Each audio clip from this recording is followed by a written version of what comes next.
Indian army with all their wherewithal, if they cannot intimidate us. Kashmir ইস্যুতে ফের চরম বার্তা দিল পাকিস্তান। এবার সরাসরি হুঁশিয়ারি দিলেন দেশটির সেনাপ্রধান ফিল্ড মার্শাল আসিম মুনির। পাকিস্তানের রাজধানীতে এক অনুষ্ঠানে তিনি বলেন, পাকিস্তান কখনোই কাশ্মীরকে ভুলে যাবে না। এটি একটি আন্তর্জাতিক ইস্যু যেখানে ভারতের আধিপত্য মেনে নেওয়া হবে না। And we will not leave our Kashmiri brethren in their heroic struggle what they are waging against the Indian occupation. পাক সেনাপ্রধান আরও বলেন, কাশ্মীর ইস্যু সত্য চাপা দিতে ব্যর্থ হয়েছে মোদী সরকার।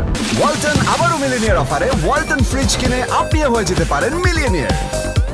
ফলে আলোচনার কোনো সুযোগ নেই। একই সাথে তিনি হুঁশিয়ারি করে জানান, সিন্ধু অববাহিকার পানি পাকিস্তানের রেড লাইন, এর ওপর আপোষ অসম্ভব। এদিকে বেলুস্তানে বিচ্ছিন্নতাবাদীদের ভারতের মদতপুষ্ট বলেও দাবি করেন তিনি। বিশ্লেষকদের মতে এই মন্তব্য দক্ষিণ এশিয়ার নতুন করে আবারও উত্তেজনা তৈরি করতে পারে। जो कि पाकिस्तान की डेस्टिनी है, तुम 1500 बंदे कहोगे कि जी हम इसको ले जाएंगे। পেহেলগামে সাম্প্রতিক হামলার পর দুই দেশের কূটনৈতিক সম্পর্ক ছিন্ন করেছে, বন্ধ করেছে আকাশপথ, এমনকি স্থগিত করেছে 6 দশক পুরনো সিন্ধু পানি চুক্তি। Moin Chowdhury, channel I.